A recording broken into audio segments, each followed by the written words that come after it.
नमस्कार दोस्तों, कौटिल्य बलरामपुर के यूट्यूब चैनल पर आप सभी का स्वागत है। आज हम देखेंगे मुगल काल से संबंधित तथ्य, वो तथ्य जहां से डायरेक्ट क्वेश्चन बन जाएंगे। आप ये मान के चलिए जो भी 15-20 फैक्ट का कलेक्शन होगा, यहाँ से डायरेक्ट क्वेश्चन बनते ही बनते हैं। तो उन सारे फैक्ट को वन लाइनर में लिखा गया है, तो इसलिए अपने याददाश्त के लिए इन सबको नोट डाउन भी करते रहिएगा। पहला फैक्ट लिखा हुआ है कि शैबानी खान ने बाबर को सरे पुल के युद्ध में पराजित किया था। तो एक तो क्वेश्चन ये बना कि सरे पुल का युद्ध किसके किसके बीच हुआ था, तो शैबानी खान और बाबर के बीच। कौन पराजित हुआ था, तो उसमें बाबर पराजित हुआ था। मुगल काल कब से कब तक स्टार्ट होता है? 1526 से स्टार्ट होता है और जाता है 1857 तक। ठीक, पहला मुगल बादशाह कौन है? बाबर। अंतिम मुगल बादशाह कौन है? बहादुर शाह जफर। दूसरा फैक्ट लिखा हुआ है जरीब अथवा तनाब, ये लोहे की कड़ी लगी बांस की छड़ होती थी। इनका उपयोग मुगल काल में भूमि की माप यानी नसाहत के लिए किया जाता था। ये प्रश्न ऐसे बनेगा कि जरीब अथवा तनाब का उपयोग मुगल काल में किस चीज के लिए किया जाता था? तो ये भूमि की नाप के लिए, भूमि की मसाहत के लिए किया जाता था। अगला फैक्ट लिखा हुआ है बाबर को उज्बेक सरदार, वही सेम फैक्ट है, शैबानी खान ने सरे पुल के युद्ध में पराजित किया था। सेम फैक्ट लिखा हुआ है।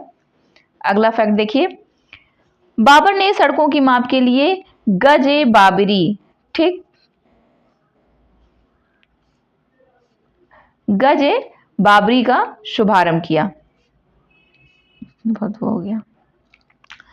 बाबर ने शाहरुख नामक चांदी का सिक्का चलाया था। तो प्रश्न पूछेगा निम्नलिखित में से किस नाम का बाबर ने सिक्का चलाया था? तो शाहरुख खान से याद रखिएगा।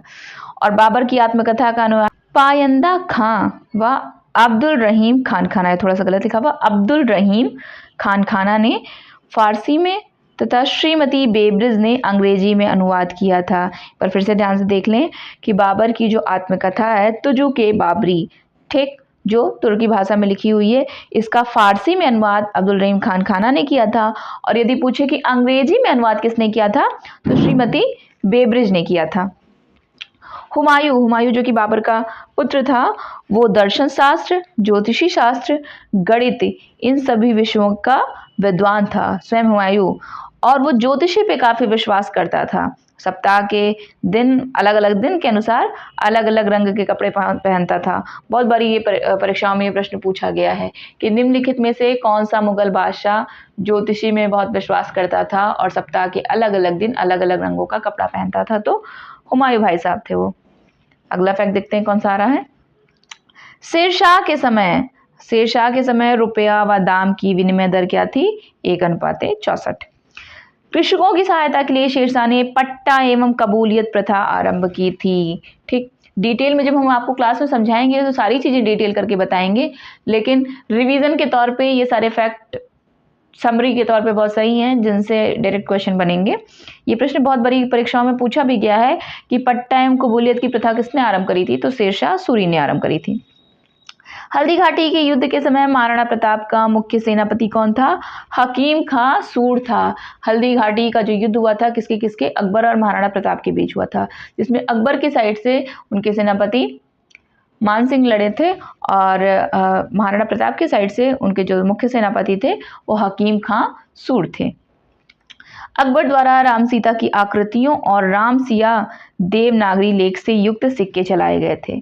प्रश्न ये बनेगा कि राम सीता की आकृति या राम सिया देवनागरी लेख से युक्त सिक्के कौन से मुगल बादशाह द्वारा चलाए गए थे? तो अकबर के द्वारा चलाए गए थे। अकबर का बचपन क्रमशः उनके चाचा अस्करी और कामरान के यहाँ बीता था। ठीक, कामरान, अस्करी, हिंदाल, हुमायूं 4 भाई थे। हुमायूं का पुत्र था अकबर, लेकिन चूंकि अकबर का जो जन्म हुआ था वो हुमायूं के निर्वासन के दौरान हुआ था, भगा दिए गए थे, शेरशाह सूरी से युद्ध में हार गए थे, तो उस दौरान अकबर का जन्म हुआ था। इस वजह से इनका बचपन जो बीता था उनके चाचा अस्करी और कामरान के यहाँ बीता था। और अकबर को शिक्षक जो लगवाया गया था, अब्दुल लतीफ ईरानी उनका नाम था, सबसे बेहतरीन शिक्षक को लगाया गया था। पर विडंबना ही है कि अकबर इतिहास में अनपढ़ राजा की श्रेणी में आते हैं। उनके शिक्षक का नाम था अब्दुल लतीफ ईरानी। अकबर के विरुद्ध जौनपुर के एक धर्मगुरु ने फतवा जारी किया था। ठीक, और अकबर के समय अनुवाद विभाग की स्थापना फैजी के अधीन करी गई थी। ये फैजी अकबर के नवरत्नों में से भी एक थे। अकबर ने अपने दरबारी संगीतज्ञ के रूप में तानसेन को नियुक्त किया था। अगला देखते हैं। अकबर की इच्छानुसार अब्दुल कादिर बदायूनी ने रामायण का फारसी में अनुवाद किया था। प्रश्न क्या बनेगा, रामायण का फारसी में अनुवाद किसने किया था? तो अब्दुल कादिर बदायूनी ने किया था। और अकबर के द्वारा जरी कलम की उपाधि किसको दी गई थी? तो मोहम्मद हुसैन को दी गई थी। और मुगल बादशाह अकबर को शिक्षा संबंधी सुधारों के लिए भी जाना जाता है। मुगल शासक अकबर ने लाला कलावंत से हिंदू संगीत की शिक्षा ली थी। अगला है, चित्रकला की मुगल शैली का प्रारंभ हुमायूं ने किया था। ठीक, जो मुगल शैली की चित्रकला है इसका प्रारंभ किस मुगल बादशाह ने किया था? तो कहीं आप गलती से जहांगीर नहीं मार दीजिएगा, हुमायूं ने किया था, इसका सही उत्तर ये है। और मुगल कालीन मुस्लिम न्यायशास्त्र की पढ़ाई में विशिष्टता हासिल करने वाला मदरसा लखनऊ में स्थित था। लखनऊ जो कि उत्तर प्रदेश की राजधानी है, जिसको नवाबों का शहर कहा जाता है।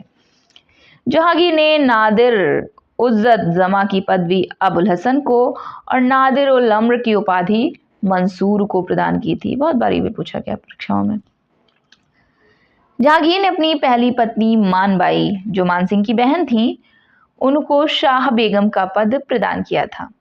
और मानबाई ही थी जिन्होंने जहांगीर की शराबखोरी से तंग आकर हत्या कर ली थी। ये प्रश्न भी काफी बार परीक्षाओं में पूछा गया है कि निम्नलिखित में से किसने जहांगीर की शराबखोरी से तंग आकर आत्महत्या कर ली थी? तो मानबाई उनकी पत्नी। शाहजहां के शासनकाल का राजकवि कौन था? कलीम। ठीक, सलीम नहीं, कलीम। सलीम किसके बचपन का नाम था? जहांगीर के।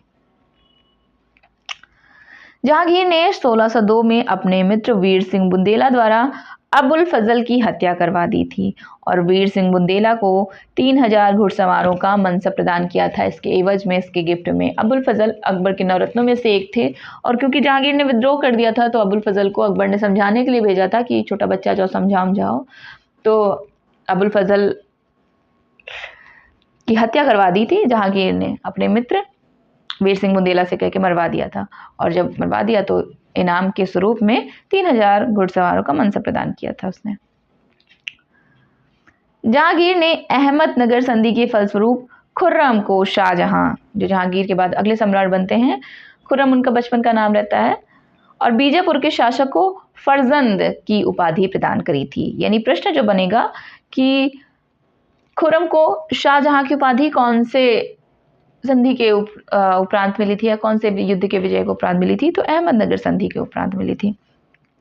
शाहजहां के काल में कांधार को लेकर मुगल बादशाह व ईरान के शाह के मध्य संघर्ष हुआ था। कांधार को लेकर, ठीक है, शाहजहां और ईरान के शाह के भी संघर्ष हुआ था। कविंद्राचार्य ने तीर्थ यात्रा की समाप्ति के लिए शाहजहां से निवेदन किया था। किस व्यक्ति ने तीर्थ यात्रा की कर की समाप्ति के लिए शाहजहां से या मुगल बादशाह से निवेदन किया था? तो कविंद्राचार्य ने। मुगल साम्राज्य की राजधानी आगरा से दिल्ली किसने स्थानांतरित यानी ट्रांसफर करी थी? तो शाहजहां ने। उपनिषदों का फारसी अनुवाद किसने किया था? दारा शिकोह ने। और सबसे अहम प्रश्न, किस नाम से किया था? तो सिर-ए अकबर के नाम से किया था। और अकबर से पूर्व तानसेन का मूल नाम क्या है? रामतनु पांडे। इनको भाता के महाराजा रामचंद्र सिंह का संरक्षण प्राप्त था और फिर तो अकबर अपने नवरत्नों में ले आए थे। William Ralph Finch Captain Hawkins के साथ ही 1608 में भारत आया था और उसने लाहौर को पूर्व का सबसे बड़ा नगर और बुलंद दरवाजा को सबसे ज्यादा भव्य माना था। किसने? विलियम रॉल्फ फिंच ने।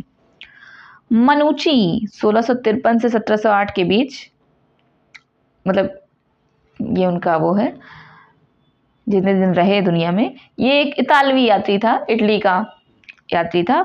14 वर्ष की आयु में ही वह वेनिस से भारत आ गया था और दारा शिकोह की सेना में तोपची उनको बोलते हैं जो तोप चलाते हैं, के रूप में भर्ती हो गया था। हल्दी घाटी के युद्ध में महाराणा प्रताप के अलावा राजपूत सेना का सेनापति कौन था? हकीम सूर था। ये भी पहले भी बताया आपको। मुगल साम्राज्य में जवाबित का संबंध राज्य के कानून से था। जवाबित मुगल राज्य में जवाबित का संबंध निम्नलिखित में से किससे था? राजे के कानून से। और 3 ऑप्शन दिए रहेंगे तो राजे का कानून सबसे सही विकल्प है। शाहजहां ने ही बलबन द्वारा प्रारंभ किया गया दरबारी रिवाज सिजदा समाप्त कर दिया था। सिजदा और पैबोस परंपरा शुरू किसने की थी? बलबन ने। सिजदा समाप्त किसके द्वारा किया गया था? शाहजहां के द्वारा। मुगल बादशाह औरंगजेब ने अपना 2 बार राज्याभिषेक कराया था। निम्नलिखित में से किस मुगल बादशाह ने अपना 2 बार राज्याभिषेक करवाया था? औरंगजेब ने। प्रश्न से बनता है, औरंगजेब द्वारा बनाए गए राबिया उद दौरानी उनकी पत्नी थी। इनके मकबरे को द्वितीय ताजमहल, दक्षिण का ताजमहल, घटिया ताजमहल, ताजमहल की फूहड़ नकल, ये सारी चीजें कही जाती हैं किसको? औरंगजेब ने बनवाया था जो मकबरा अपनी बीवी राबिया उद दौरानी का। औरंगाबाद में है मकबरा। औरंगजेब ने जहांआरा को साहिबात उज जमानी की उपाधि दी थी। औरंगजेब ने, ठीक है। जहांआरा शाहजहां की पुत्री थी, यानी औरंगजेब की बहन थी, तो अपनी बहन को साहिबात उज जमानी की उपाधि दी थी। जहांआरा काफी पावरफुल लेडी थी मुगल एम्पायर में। औरंगजेब एक कुशल वीणा वादक था, बहुत अच्छा वीणा बजाते थे औरंगजेब। ये अलग बात है कि संगीत से बहुत नफरत करते थे, संगीत को बैन करा दिया था, लेकिन खुद बहुत अच्छा वीणा बजाते थे। आमेर के राजा सवाई जय सिंह ने दिल्ली, जयपुर, उज्जैन, बनारस, मथुरा में खगोलीय वेधशालाओं का निर्माण कराया। ये प्रश्न भी एक दिवसीय परीक्षाओं में काफी बार पूछा गया है।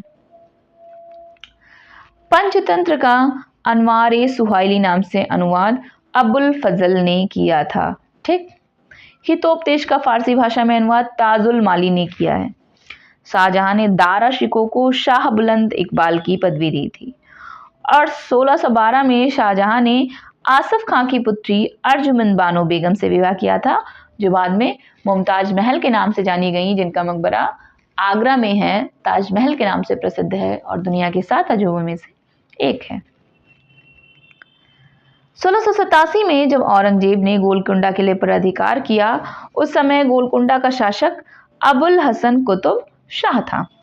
1700 में औरंगजेब ने आज्ञा दी कि नकद पेशकश को नजर कहा जाए तथा शहजादों द्वारा बादशाह को दिए गए उपहार को नियाज और अमीरों को जो उपहार दिया जा रहा है उसको निसार कहा जाए। सबका अलग अलग नाम रखा था। मुगल काल में रुपए की सर्वाधिक ढलाई औरंगजेब के समय में हुई थी और उसने सिक्कों पर कलमा खुदवाना बंद कर दिया था। ये भी प्रश्न कई बार पूछा गया है।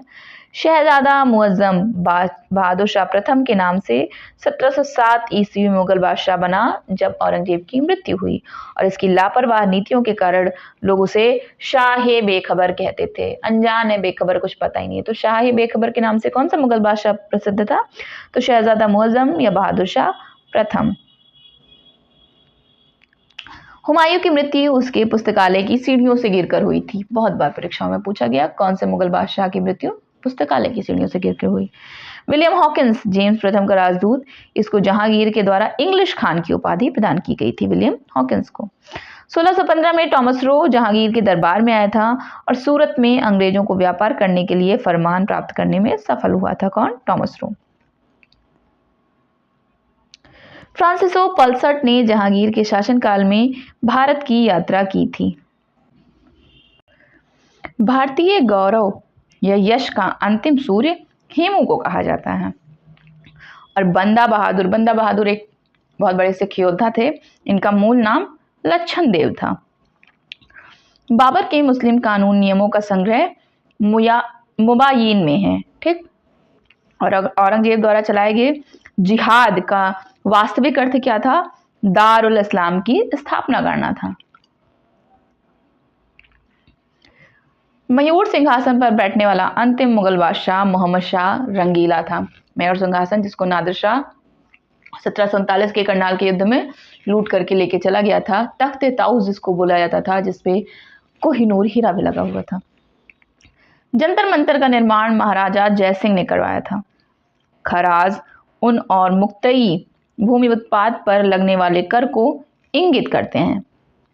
मुगल कालीन शहाब नहर का निर्माण फिरोज शाह की रजबवाह को पुनरुज्जीवित करके किया गया था। पहला कठपुतली मुगल सम्राट जहांदर शाह था। ये जब से ईस्ट इंडिया कंपनी आई और नवाबों को अपने हिसाब से चलाने लगी, तो कठपुतली अपनी बुद्धि से जो नहीं चलते हैं, जो जिनके धागे किसी और के हाथ में बंधे होते हैं, उनको कठपुतली बोलते हैं। तो पहला कठपुतली मुगल बादशाह कौन था? जहांदर शाह था। और इसके साथ ही जो इम्पोर्टेंट फैक्ट्स थे वो ख़त्म हुए। ऐसा नहीं है कि ये पूरा मुगल काल है, मुगल काल में बहुत सारी चीज़ें हैं, लेकिन ये समरी में जो जिनसे डायरेक्ट क्वेश्चन बन जाते हैं उन सारे फैक्ट्स का कलेक्शन था। ऐसे ही किसी और टॉपिक के साथ मिलेंगे। बहुत बहुत धन्यवाद।